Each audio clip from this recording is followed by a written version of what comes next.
तो last part में Vegeta Gohan से फाइट करता है और वो उसको डोमिनेट कर देता है, लेकिन जैसे ही वो उसको ख़त्म करने जाता है तभी वहाँ पे गोकू आ जाता है। इसके बाद गोहान वहाँ से भाग जाता है और गोकू वेजिटा ये डिसाइड करते हैं कि वो मिल करके गोहान के अंदर से उस एंटिटी को निकालेंगे जो कि गोहान के ऊपर कंट्रोल पाई हुई है। अब उसके आगे, लेकिन उससे पहले तुम वीडियो को लाइक करो, और अगर तुम्हें ऐसे ही मांगा सुनने पसंद हो चैनल को भी सब्सक्राइब कर देना ताकि आगे आने वाली वीडियोस तुम्हें सबसे पहले मिल सकें। इससे पहले कि आज का पार्ट स्टार्ट हो, मुझे तुमसे एक बात करनी है। वो ये है कि मैं मानता हूँ कि मैंने लास्ट पार्ट में वेजिटा को कुछ ज़्यादा ही ओवर पावर दिखा दिया था।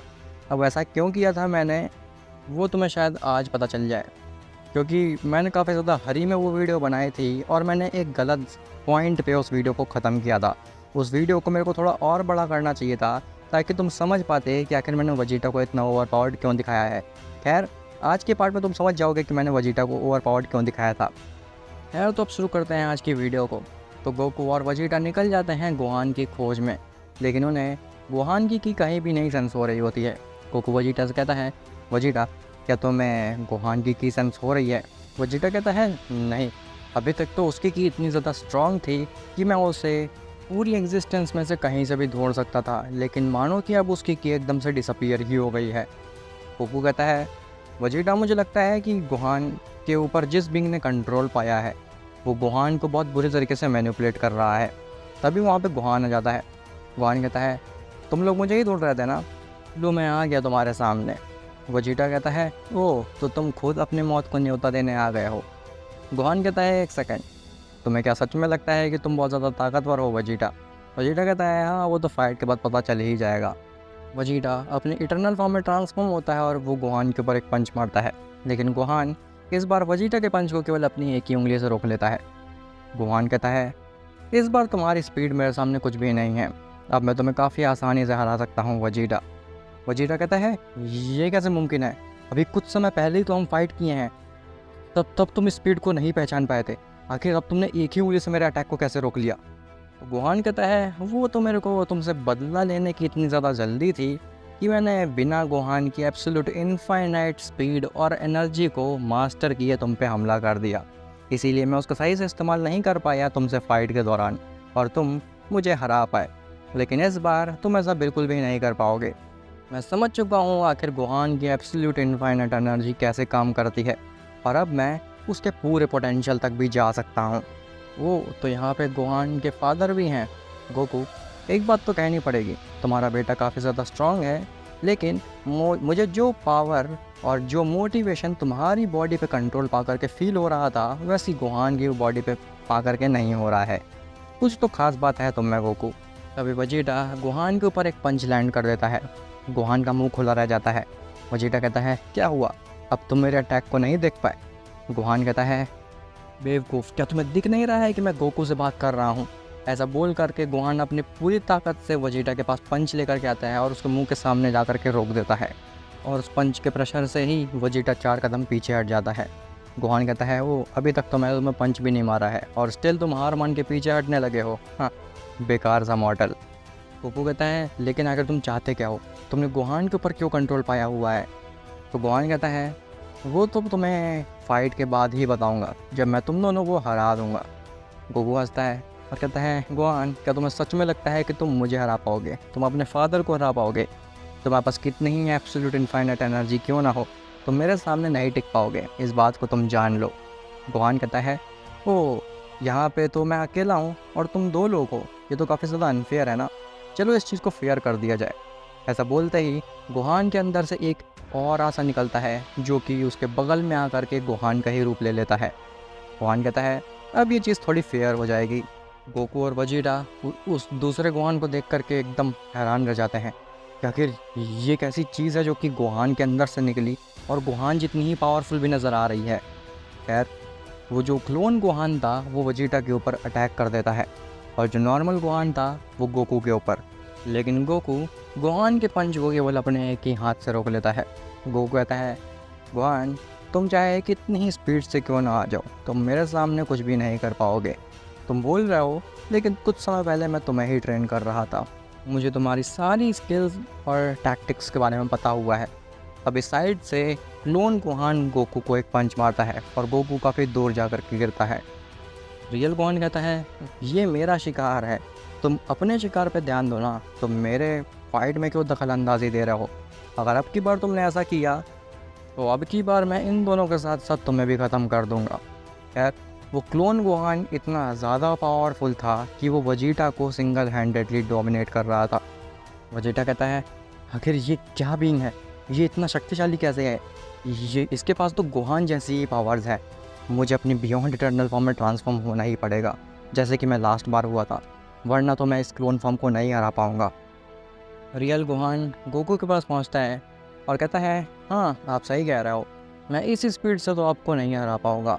ऐसा बोल करके गोहान अपने रिंग की तरफ देखता है और उसकी रिंग चमकने लगती है, जिसके बाद गोहान की स्पीड काफ़ी गुना ज़्यादा बढ़ जाती है और वो गोकू के ऊपर प्रहार करने लगता है।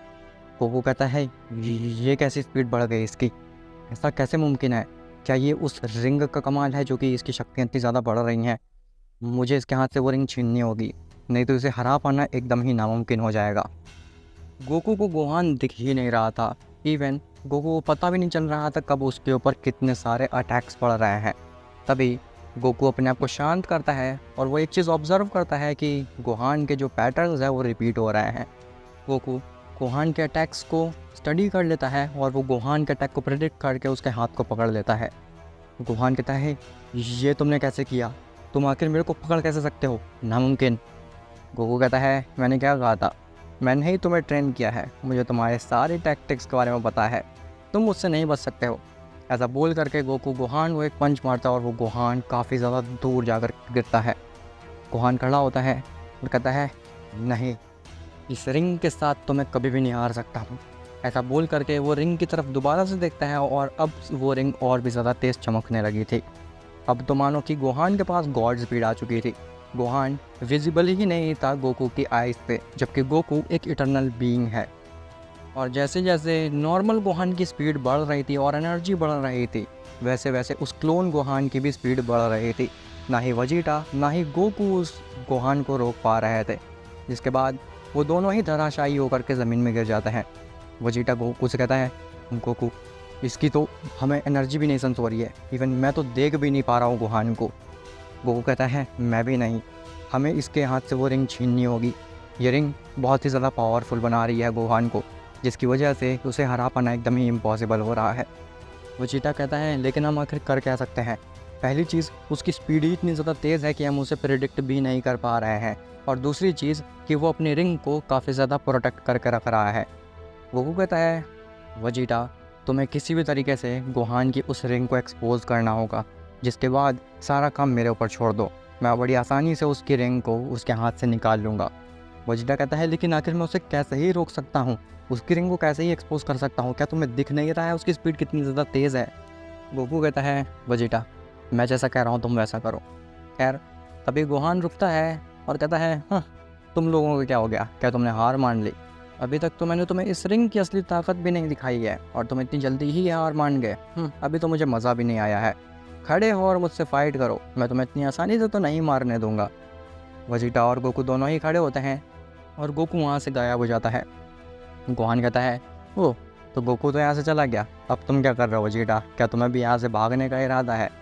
तो वजीटा कहता है तुम ऐसा सोच भी कैसे सकते हो, मैं अपनी आखिरी सांस तक लड़ूंगा जब तक मैं तुम्हें हरा नहीं देता। गोहान कहता है वजीटा मैं एक दीवार हूँ, और वो दीवार जिसमें तुम अपना सर मार रहे हो, वो भी इस उम्मीद में कि एक दिन ये दीवार टूटेगी, जो कि हर किस नहीं होने वाला है। इसीलिए बेहतर यही होगा कि तुम भी गोकू की तरह यहाँ से भाग जाओ, वरना तुम्हारा भी हश्र तुम्हारी फैमिली जैसा ही होगा। गोहान ने जिस हाथ में रिंग पहनी होती है वो हाथ वजीटा की तरफ करता है और कहता है ठीक है जैसे तुम्हारी इच्छा, मैं अभी तुम्हें ख़त्म कर देता हूँ। ऐसा बोल करके जैसे वो वजीटा के ऊपर अटैक करने जा ही रहा होता है, तभी वजीटा अपनी इटर्नल फॉर्म में ट्रांसफॉर्म होता है और वो गोहान के हाथ पे अटैक कर देता है। गोहान वजीटा को मिड एयर ही पकड़ लेता है और कहता है तुम्हें क्या लगा, क्या इतना आसान होगा मेरे हाथ से इस रिंग को निकाल पाना, तुमने ऐसा सोच भी कैसे लिया। ऐसा बोल करके गोहान की रिंग चमकने लगती है और वो गोहान एक ही की ब्लास्ट से वजीटा को डिस्ट्रॉय कर देता है। वजीटा की बॉडी फट जाती है। गोहान कहता है वेल वजीटा तो मर गया, अब गोकू की बारी है, मुझे गोकू को दौड़ करके उसे भी ख़त्म करना है। लेकिन तभी अचानक से गोकू अपनी टाइम लाइन रिंग का इस्तेमाल करता है और टाइम को रिवर्स कर देता है और उस पॉइंट पे ले जाता है जहाँ पे वजीटा इटर्नल फॉर्म में ट्रांसफॉर्म हुआ होता है। गोहान कहता है ये क्या हो रहा है, ऐसा नहीं हो सकता, तुम टाइम कैसे रिवर्स कर सकते हो? नहीं, आखिर ये टाइम एबिलिटी मेरे ऊपर कैसे काम कर रही है, नामुमकिन है ये चीज़। तभी वजीटा अपनी गैलिक गन को रेडी करता है और वो गोहान के हाथ के ऊपर अटैक कर देता है, जिससे कि गोहान का पूरा हाथ ही अलग हो जाता है और वो रिंग नीचे गिर जाती है। उसी के साथ साथ वो जो क्लोन गोहान था वो भी डिसअपीयर हो जाता है। गोकू कहता है वजीटा तुमने काफ़ी अच्छा काम किया, एक चीज़ तो माननी पड़ेगी कि तुम एक्टिंग काफ़ी अच्छी कर लेते हो। खैर गोहान नीचे गिर करके बेहोश हो चुका होता है। गोकू गोहान को लेकर के पहुंचता है इटर्निटी के पास में। इटर्निटी गोकू से कहती है वो तुम गोहान को ले ही आया आखिर, लेकिन आखिर इसके हाथ को क्या हुआ? वो गोकू बताता है कि उस रिंग को निकालने के लिए गोहान के हाथ से हमें इसके हाथ को ही अलग करना पड़ा, लेकिन आप चिंता मत करिए, इसका मॉर्टल बॉडी का हाथ हटा है, मैं इसको दोबारा से हाथ वापस दे सकता हूँ। इटर्निटी कहता है इसका मतलब है कि वो रिंग ही थी जो कि ये सब करा रही थी गोहान से। गोकू कहता है हाँ आप सही कह रहे हैं, वो रिंग काफ़ी ज़्यादा पावरफुल थी। इटर्निटी कहता है लेकिन क्या मैं उस रिंग को देख सकता हूँ? तो गोकू कहता है वजीटा क्या तुम अपने साथ वो रिंग को लाए हो? वजीटा कहता है नहीं मैं तो नहीं लाया, मुझे लगा तुम लाए होगे। इटर्निटी कहता है आखिर ये तुम दोनों क्या कर दिया, तुम जानते हो वो कितनी पावरफुल रिंग है और तुम उसको ऐसे ही छोड़ा है, जाओ और जा करके उस रिंग को वापस लेकर के आओ। गोकू और वजीटा वापस से पहुंचते हैं उस रिंग के पास, लेकिन वहाँ पे वो रिंग नहीं होती है। गोकू कहता है वजीटा रिंग तो यहाँ पे नहीं है, अब आखिर हम इटर्निटी को क्या जवाब देंगे? तो वजीटा बताता है कि गोकू यहीं कहीं होगी रिंग, अब हमें थोड़ा ध्यान से देखना चाहिए। जिसके बाद गोकू और वजीटा ध्यान से भी ढूंढने की कोशिश करते हैं रिंग को, लेकिन उन्हें रिंग कहीं भी नहीं मिल रही होती। गोकू और वजीटा निराश होकर के पहुंचते हैं इटर्निटी के पास में और वो कहते हैं कि इटर्निटी हमें वो रिंग नहीं मिली। इटर्निटी कहता है गोकू आखिर तुम ये गलती कैसे कर सकते हो, तुम वो रिंग को छोड़ करके कैसे आ सकते हो? ये हो सकता है कि इस एग्जिस्टेंस की सबसे बड़ी गलती हो गोकू, मुझे तुमसे ये उम्मीद बिल्कुल भी नहीं थी। तभी गोकू वजीटा और इटर्निटी को एक अजीब सी एनर्जी महसूस होने लगती है। इटर्निटी कहता है क्या तुम ये इस एनर्जी को सेंस कर पा रहे हो? ये तो टाइमलाइन के पास से आ रही है, जाओ और जा करके देखो आखिर ये एनर्जी है किस चीज़ की। गोकू और वजीटा निकल जाते हैं टाइमलाइन की तरफ में।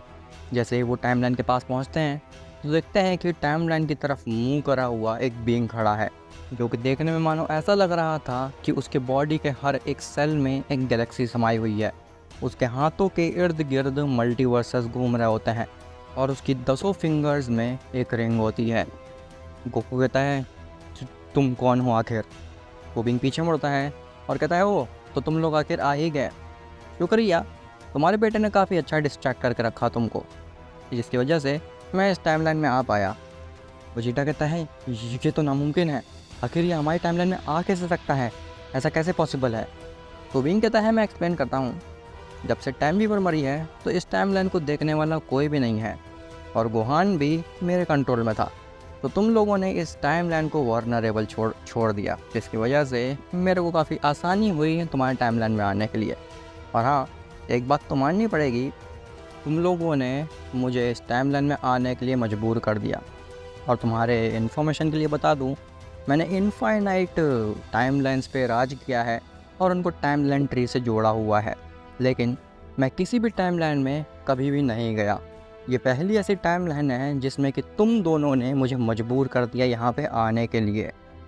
खैर अब जो होना था वो तो हो गया, लेकिन गोकू अगर तुम चाहो तो मेरा साथ दे सकते हो, जिसके बाद तुम भी मेरे साथ अनंत टाइमलाइंस पे रूल करोगे। गोकू कहता है नहीं मुझे उसकी कोई भी ज़रूरत नहीं है, तुम्हारे पास कोई प्यार करने वाला नहीं है, इसीलिए तुम्हें ऐसा सब कुछ करना पड़ रहा है। मुझे अपनी टाइमलाइन से काफ़ी ज़्यादा प्यार है और मैं किसी को भी मेरे टाइमलाइन पे कंट्रोल करने का हक नहीं दूंगा। तो बीइंग कहता है गोकू तुम्हें थोड़ा प्रैक्टिकल होना चाहिए, हम माना कि तुम काफ़ी ज़्यादा स्ट्रांग हो, लेकिन तुम्हारे सामने इनफाइनाइट टाइमलाइन का रूलर खड़ा है और तुम उसको चैलेंज दे रहे हो कि वो इस टाइमलाइन को यहाँ से बिना लिए चला जाएगा। है तुमने ऐसा सोच भी कैसे लिया आखिर? वजीटा को लगता है ये काफ़ी अच्छा मौका है। उस बीइंग का ध्यान भटका हुआ है गोकू की तरफ और इसका फ़ायदा उठाते हुए वजीटा ट्रांसफॉर्म होता है अपने इटर्नल फॉर्म में और वो उस बीइंग के ऊपर अटैक कर देता है। लेकिन वो एक इनविजिबल ऑरे के द्वारा रोक लिया जाता है और वो बहुत दूर जा कर के गिरता है। वो भी हंसता है और कहता है, "वेजिटा, तुमने सोच भी कैसे लिया, तुम मेरे आसपास भी आ सकते हो। तुम मेरे ऑरे को तो हरा लिए थे, लेकिन तुम्हारे सामने साक्षात एक ऐसा बीइंग खड़ा है जो कि टाइम लेंस का राजा है, और तुम मेरे ऊपर इतनी आसानी से हमला कर लोगे।" ऐसे बोलते ही उस बीइंग की एक रिंग चमकती है और वजीटा के अंदर से वो सारी एनर्जी को सोख लेता है। वजीटा अपनी इटर्नल फॉर्म से बेस फॉर्म में आ जाता है और वो बहुत ही ज़्यादा कमज़ोर हो जाता है। वजीटा कहता है, आखिर तुमने ये क्या किया मेरे साथ? वो बीइंग कहता है, अरे हाँ, मैंने अभी तक तो तुम्हें एक्सप्लेन ही नहीं किया है कि आखिर ये रिंग कर क्या क्या सकती है। तो मैं अब तुम्हें एक्सप्लेन कर देता हूँ गोकू, ताकि तुम डिसाइड कर सको कि तुम्हें मेरे साथ रहना है या फिर इस टाइमलाइन के साथ ख़त्म होना है। तो ये जो तुम्हें थंब वाली रिंग दिख रही है, ये किसी भी टाइमलाइन के टाइम को कंट्रोल कर सकती है और किसी भी तरीके से मैं उसे फ्लो करा सकता हूँ। ये जो इंडेक्स फिंगर की रिंग है, इसकी मदद से मैं किसी भी बीइंग के अंदर से कितनी भी खतरनाक एनर्जी को सोख सकता हूँ, फिर चाहे वो इटरनल लेवल की ही क्यों ना हो। ये जो मिडिल फिंगर की रिंग तुम्हें दिख रही है, ये रियलिटी को मैनिपुलेट कर सकती है, और वो भी ऐसी वैसी रियलिटी नहीं, बल्कि मैं पूरी टाइमलाइन की रियलिटी ही चेंज कर सकता हूँ। हर मल्टीवर्स वही देखेगा जो मैं दिखाना चाहूँगा। इवन इस रिंग की मदद से मैं ओमनी किंग और इटर्नल बीइंग्स को भी अपनी बनाई हुई रियलिटी दिखा सकता हूँ। खैर, अब बात करते हैं इस रिंग फिंगर के रिंग की। तो इसके अंदर इनफाइनाइट पावर है। इससे मैं इतनी ज़्यादा एनर्जी निकाल सकता हूँ कि एक बार को तुम्हारा ये एग्जिस्टेंस उस एनर्जी को ना झेल पाए, लेकिन इस रिंग की एनर्जी ख़त्म नहीं होगी। अब बात करते हैं ये लास्ट और सबसे खतरनाक रिंग की, मेरी लिटिल फिंगर की रिंग। इसकी मदद से मैं किसी भी टाइमलाइन को रीसेट कर सकता हूँ, इवन हर टाइमलाइन को भी रीसेट कर सकता हूँ। गोकू कहता है, क्या बेसिकली तुम्हारे पास पूरी एग्जिस्टेंस, पूरी अनंत टाइमलाइन का रिमोट है? तो बिंग कहता है, हाँ, तुम सही समझे। तुम्हें क्या लगा मैं कल ही पैदा हुआ हूँ? मैंने अनगिनत साल लगा दिए इस मुकाम पे पहुँचने के लिए, और अब वो समय आ चुका है कि मैं हर टाइमलाइन पे राज करूँ, और उसके लिए मुझे तुम दोनों भी नहीं रोक सकते हो, फिर चाहे तुम कितने ही आगे क्यों ना निकल जाओ। गोकू कहता है, लेकिन आखिर वो दूसरे हाथ की 5 रिंग्स तुम्हारी क्या करती हैं? तो बिंग कहता है, ओह, तो तुम मेरे लेफ्ट हैंड की रिंग्स की बात कर रहे हो। वेल, इसके बारे में तुम ना ही जानो तो ज़्यादा बेटर है, क्योंकि ये तुम्हारे एग्जिस्टेंस और तुम्हारे इटरनल दिमाग के भी परे है। अगर तुम मेरी लेफ्ट हैंड की रिंग्स के बारे में जान जाओगे, तो फिर हो सकता है कि तुम खुद ही मेरे चरणों में गिर जाओ और अपने टाइमलाइन को मुझे सौंप दो। खैर, अब तुम्हें फ़ाइट ही करनी है और अपने टाइमलाइन के साथ ही मरना है, तो उसमें मैं क्या ही कर सकता हूँ। तुम्हारी मैं ये इच्छा भी पूरी कर देता हूँ। ऐसा बोल करके वो भी गोकू की तरफ भी अपना हाथ बढ़ा देता है और उसकी रिंग दोबारा से चमकने लगती है। वो गोकू के अंदर से सारी एनर्जी एब्जॉर्ब करने ही वाला था, लेकिन तभी वहाँ पे इटर्निटी और गुहान भी आ जाते हैं। वो बिंग अपना हाथ नीचे करता है और कहता है, ओह, तो देखिए यहाँ पे कौन आए हैं। इटर्निटी। इटर्निटी कहता है, ये नहीं हो सकता। क्या ये सब तुमने किया है? इतनी टाइमलाइंस पे तबाही तुम मचा रहे हो? क्या उन सब पे राज तुम कर रहे हो? तो बिंग कहता है, हाँ, सही समझे इटर्निटी, या फिर फेक इटर्निटी। गोकू कहता है, आखिर ये क्या चल रहा है ये सब, मुझे बताइए इटर्निटी। इटर्निटी कहता है, तुम कुछ भी कर लो, तुम इस टाइमलाइन को भी ले जाओ, लेकिन इनको सच नहीं पता चलना चाहिए। तो बिंग कहता है, सच तो इनको पता लगेगा ही। अब वो डिपेंड करता है कि तुम्हारे मुंह से पता लगे या फिर मेरे मुंह से, और तुम जानते ही होगे कि अगर मैंने इनको सच बताया तो फिर तुम्हारा क्या हश्र करूँगा मैं। तो इटर्निटी घबरा जाता है और कहता है, ठीक है, मैं बताता हूँ गोकू को सच। गोकू कहता है, क्या हुआ, आखिर आप ये क्या बातें कर रहे हैं, हमारे कुछ भी समझ में नहीं आ रहा। तो इटर्निटी कहता है कि गोकू, मैं असली इटर्निटी नहीं हूँ। ये चीज़ सुन करके गोकू और गोहान दोनों के ही मुंह खुले रह जाते हैं। गोकू कहता है, क्या आप असली इटर्निटी नहीं हैं? क्या बोल रहे हैं आप? तो इटर्निटी कहता है, हाँ गोकू, क्या तुमने कभी ये चीज़ गौर नहीं की कि आखिर ये रिंग्स कहाँ से आई? ये अचानक से तो प्रकट नहीं हो सकती। गोकू कहता है, इसका मतलब है कि ये रिंग्स आपने क्रिएट करी हैं? तो इटर्निटी बताता है, हाँ, मैं एक इटर्निटी नहीं हूँ, बल्कि एक इटर्नल मर्चेंट हुआ करता था, लेकिन कुछ समय तक मैंने काफ़ी सारे काम किए इटर्निटी के लिए, लेकिन मेरे को कभी भी वो रिस्पेक्ट नहीं मिली। और जब भी मैं तुम्हें देखता था गोकू, तुम इटर्निटी को भाव कर रहे हो और उनको रिस्पेक्ट दे रहे हो, तो मुझे बहुत ज़्यादा बुरा लगता था कि मैं भी वो रिस्पेक्ट डिज़र्व करता हूँ। और उसी चीज़ के लालच में आ कर के मैंने ऐसी रिंग्स क्रिएट कर दी जो कि इस एग्जिस्टेंस या फिर हर टाइम लाइन पे एप्लीकेबल हों। और उसी रिंग की मदद से मैंने इटर्निटी से ये सौदा किया था कि आप ये रिंग्स रख लीजिए और मुझे अपना पद दे दीजिए, ताकि मैं भी वो रिस्पेक्ट कमा सकूँ जो कि आपको मिलती है। तो वो कहता है, इसका मतलब है कि असली इटर्निटी ये हमारे सामने खड़े हैं, आप एक केवल इटर्नल मर्चेंट हो। तो इटर्निटी कहता है, हाँ तुम सही समझे, मैंने बहुत बड़ी गलती कर दी, मेरे को वो रिंग्स क्रिएट नहीं करनी चाहिए थी। अब वही रिंग्स हमारी टाइमलाइन नहीं बल्कि हर टाइमलाइन के लिए एक काल बन चुकी है। तो विंग कहता है, बस बहुत हुआ इटर्निटी, तुमने काफ़ी कुछ एक्सप्लेन कर लिया है और तुम्हें काफ़ी सारी रिस्पेक्ट मिल चुकी है, अब तुम्हारा समय ख़त्म हो चुका है। ऐसा बोल करके जो रियल इटर्निटी था वो इटर्नल मर्चेंट की तरफ हाथ बढ़ाता है और उसको एक ही इशारे में इरेज कर देता है। लेकिन इटर्नल मर्चेंट इरेज होते होते ये कह जाता है गोकू से कि Goku, Vegeta is the key. ऐसा बोलते ही वो इरेज हो जाता है। खैर, अब मेरे सामने बाप और बेटे खड़े हैं, देखते हैं आखिर इन दोनों के अंदर कितना सारा पोटेंशियल है, ये मुझे कितनी देर तक रोक के रख सकते हैं। एट द एंड जीतना तो मुझे ही है। गोहान और गोकू दोनों ही इटर्निटी के ऊपर अटैक करते हैं, लेकिन वो उसकी शील्ड के द्वारा रोक दिए जाते हैं और वो भी काफ़ी दूर जा कर के गिरते हैं। इटर्निटी कहता है, अब मैं क्योंकि इस टाइमलाइन में आ ही चुका हूँ तो थोड़ी फाइट को फ़न बनाया जाए। चलो, मैं तुम्हें एक एडवांटेज देता हूँ, ना ही मैं अपनी रिंग्स का इस्तेमाल करूँगा और ना ही अपनी शील्ड का। मतलब तुम मेरे ऊपर प्रहार कर सकते हो, लेकिन अगर तुम्हारे पास अच्छी खासी स्पीड हुई कि अगर मैंने तुम्हें पकड़ लिया तो हो सकता है कि तुम ऑन द स्पॉट ही रेज ही हो जाओ। खैर, गोहान अपनी एब्सोल्यूट इनफाइनाइट फॉर्म में ट्रांसफॉर्म होता है और गोकू अपनी इटर्नल फॉर्म में। वो दोनों ही एक साथ पूरी स्पीड से जाते हैं और इटर्निटी के ऊपर अटैक करते हैं, लेकिन इटर्निटी दोनों को ही केवल अपनी एक एक उंगली से रोक लेता है। इटर्निटी कहता है, मैंने क्या कहा था कि तुम मेरे ऊपर अटैक कर सकते हो, लेकिन अगर तुम्हारे पास स्पीड हुई तो इतनी स्लो स्पीड से तो मुझे नहीं लगता कि तुम मेरे आसपास भी भटक सकते हो। ऐसा बोल करके इटर्निटी अपनी उंगली से बस हल्का सा पुश करता है और गोकू और गोहान स्पेस में ही गायब हो जाते हैं। तभी वजीटा भी अपने पैरों पे खड़ा हो जाता है। इटर्निटी कहता है, ओ, तो तुम्हारे अंदर से मैंने सभी शक्ति खींच ली है, लेकिन स्टिल तुम मैनेज कर पाए हो अपने आप को खड़ा कर पाने की। मानना पड़ेगा कि तुम मॉर्टल से भी बढ़ करके कुछ हो, लेकिन अभी भी तुम्हारे पास कोई फॉर्म ही नहीं है, तुम क्या ही कर लोगे मेरा। ऐसा बोलते ही वजीटा पूरी स्पीड से आता है, पूरी जान से आता है इटर्निटी के पास एक अटैक मारने के लिए, लेकिन इटर्निटी उसको भी काफ़ी आसानी से रोक लेता है और कहता है, तुम हो मॉर्टल, लेकिन तुम्हारे अंदर काफ़ी ज़्यादा दम है, तुम इस पूरे टाइमलाइन के राजा के ऊपर अटैक करने की सोच भी कैसे सकते हो। तभी गोकू और गोहान काफ़ी तेज़ी से इटर्निटी की तरफ बढ़ने लगते हैं। इटर्निटी वजीटा को साइड में फेंकता है और कहता है, आ जाओ। तभी उनके सामने से गोकू और गोहान गायब हो जाते हैं। इटर्निटी कहता है, हाँ, ये ट्रिक्स मेरे सामने काम नहीं आने वाली। तभी गोकू और गोहान इटर्निटी के पीछे आ जाते हैं और जैसे ही इटर्निटी पीछे मुड़ता है, गोकू और गोहान मिल करके एक की ब्लास्ट करते हैं उसके हाथ के ऊपर, ताकि उसकी सभी रिंग्स उसके हाथ से निकल जाए। लेकिन इटर्निटी के हाथ में की ब्लास्ट पड़ने के बाद भी उसके हाथ को एक स्क्रैच तक नहीं आता, तो उंगलियां निकलने तो बहुत दूर की बात है। गोकू कहता है, गोहान, ये कैसे हो सकता है, इसके हाथ से तो ये रिंग्स निकल ही नहीं रही हैं, हम इसको कैसे ही हरा पाएंगे। इटर्निटी कहता है, हाँ, तुम्हें क्या लगा था कि ये रिंग्स मेरे हाथ से इतनी आसानी से निकल जाएंगी।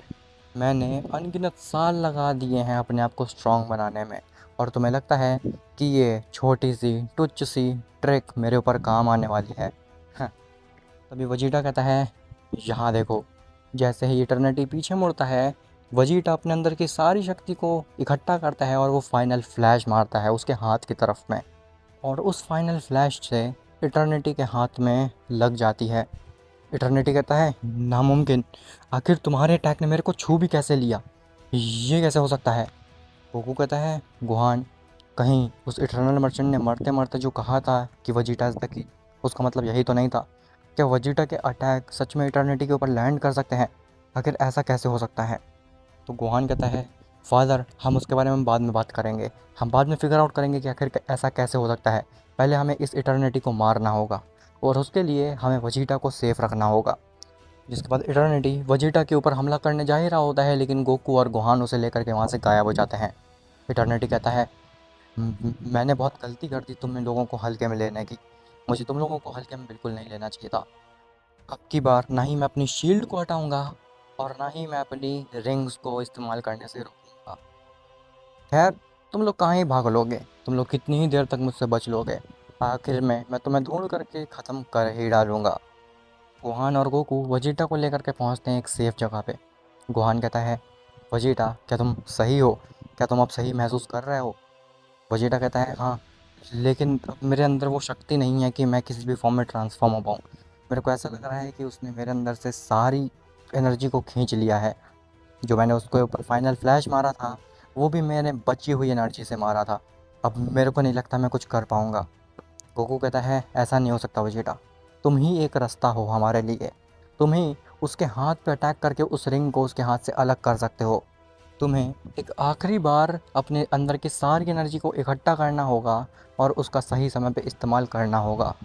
वेजिटा कहता है, ठीक है, तुम्हारा आगे का क्या प्लान होने वाला है, तुम मुझे एक्सप्लेन करो और मैं पूरी कोशिश करूँगा कि उस इटर्निटी के सभी रिंग्स को उसके हाथ से निकाल दूँ। तभी कुछ देर बाद वहाँ पे इटर्निटी आता है। इटर्निटी कहता है, तुम्हें क्या लगा था कि तुम मुझे छोड़ के चले जाओगे और मैं तुम्हें ढूंढ भी नहीं पाऊँगा? तभी वो एक चीज़ गौर करता है कि वहाँ पे वजीटा तो है ही नहीं। इटर्निटी कहता है, वजीटा कहाँ गया, आखिर वो मॉर्टल कहाँ पे है? वो कहता है, क्यों, क्या तुम एक मॉर्टल से डर रहे हो? तुम्हारे सामने दो इटर्नल बींग्स खड़े हुए हैं।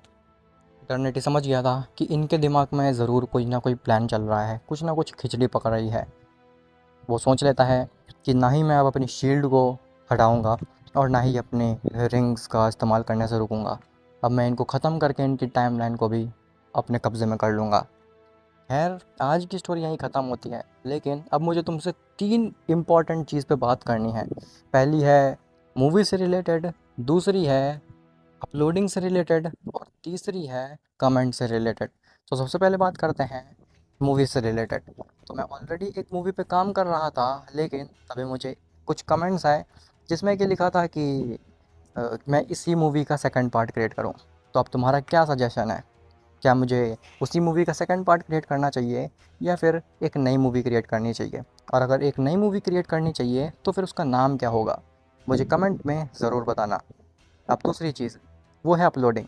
तो मैंने कहा था कि मैं हर 2 दिन में वीडियो अपलोड करूँगा 50 मिनट की, लेकिन फिर मैंने बाद में सोचा कि अगर मैं 2-2 दिन का गैप रखूँगा तो फिर हो सकता है कि तुम लोगों को समझ में ना आए कि आखिर स्टोरी में चल क्या रहा है। तो मैं बार बार पीछे के पार्ट्स देखने पड़ेंगे। इसीलिए मैंने ये डिसाइड किया है कि अब मैं 2 दिन की बजाय 1 दिन का गैप रखूँगा और वीडियो की लेंथ को 50 मिनट की जगह 30 मिनट का रखूँगा। और हो सकता है कि किसी दिन अगर मुझे फ्री टाइम मिल गया तो वीडियो की लेंथ 40 मिनट या फिर 50 मिनट की भी हो सकती है। खैर, अब बात करते हैं तीसरी चीज़ की, जो कि है कमेंट से रिलेटेड। अब देखो, माना कि मेरे से कुछ गलती हो जाती है, जैसे कि लास्ट पार्ट में मैंने वेजिटा को ज़्यादा ओवर पावर्ड दिखा दिया था, लेकिन उस वीडियो के कमेंट्स देख करके मुझे काफ़ी ज़्यादा बुरा फील हुआ, क्योंकि उस वीडियो में कुछ ऐसे नेगेटिव कमेंट्स थे जिसे देख करके मुझे ऐसा लगा कि मैं इन लोगों के लिए इतनी मेहनत करता हूँ, सीरीज़ क्रिएट करता हूँ और ये लोग एक मिस्टेक होने पे ऐसा करते हैं। तो मुझे यही कहना था कि अगर आगे से मेरे से कोई भी मिस्टेक हो, मैं किसी को ओवर पावर्ड दिखा दूँ या फिर मैं कुछ मिस्टेक कर दूँ, तो फिर तुम मुझे इसके बारे में बता सकते हो कि मैंने वो मिस्टेक की है या फिर ये मिस्टेक की है, इंस्टेड ऑफ कि तुम कमेंट में नेगेटिविटी फैलाओ। अब मैं ऐसा नहीं कह रहा कि सब लोग ऐसा ही करते हैं, केवल 10% कमेंट्स ऐसे होते हैं जिसे देख करके मुझे ऐसा फ़ील होता है। बाकी 90% कमेंट्स पढ़ के मुझे बहुत अच्छा फ़ील होता है, बहुत पॉजिटिव फ़ील होता है और मोटिवेटेड फ़ील होता है। उम्मीद करता हूँ कि जैसा सपोर्ट तुम अभी कर रहे हो वैसा सपोर्ट तुम आगे भी करते रहोगे। और अब मिलते हैं तुमसे नेक्स्ट पार्ट में, जो कि मोस्ट प्रोबेबली इस सीरीज़ का लास्ट पार्ट होने वाला है, और जिसके बाद मैं एक नई सीरीज़ कंटिन्यू करूँगा। तो तुम मुझे कमेंट में ये एक और चीज़ बता देना कि क्या मुझे इसी के आगे में से कंटिन्यू करना चाहिए या फिर एक नई सीरीज़ कंटिन्यू करनी चाहिए। हाँ, मैंने सोचा था कि अब तो सीसी गोकू भी कैनन हो चुका है, तो क्या मेरे को सीसी गोकू के ऊपर एक सीरीज़ बनानी चाहिए या फिर नहीं। तो मैंने आज तुमसे 2 चीज़ें पूछी हैं, पहली कि मूवी के बारे में तुम्हारा क्या सजेशन है, और दूसरी कि मेरे को अगली सीरीज़ क्या रखनी चाहिए, क्या इसी के आगे से कंटिन्यू करनी चाहिए या फिर नई क्रिएट करनी चाहिए, और नई क्रिएट करनी चाहिए तो किसके ऊपर करनी चाहिए। तो तुम्हारे पास दो होमवर्क हैं। पहला है कि मुझे मूवी के बारे में गाइड करो, दूसरा है कि मुझे सीरीज़ के बारे में गाइड करो। और हाँ, मैं काफ़ी लोगों के सजेशंस नहीं ले पा रहा हूँ सीरीज़ के लिए, क्योंकि मैं एक टाइम पे एक ही सीरीज़ चला सकता हूँ। इसीलिए जिसके सजेशंस भी मैं नहीं ले पा रहा हूँ सीरीज़ के लिए, मैं उनकी मूवीज़ क्रिएट कर दूँगा। तो मिलते हैं तुमसे नेक्स्ट पार्ट में, तब तक के लिए बाय बाय।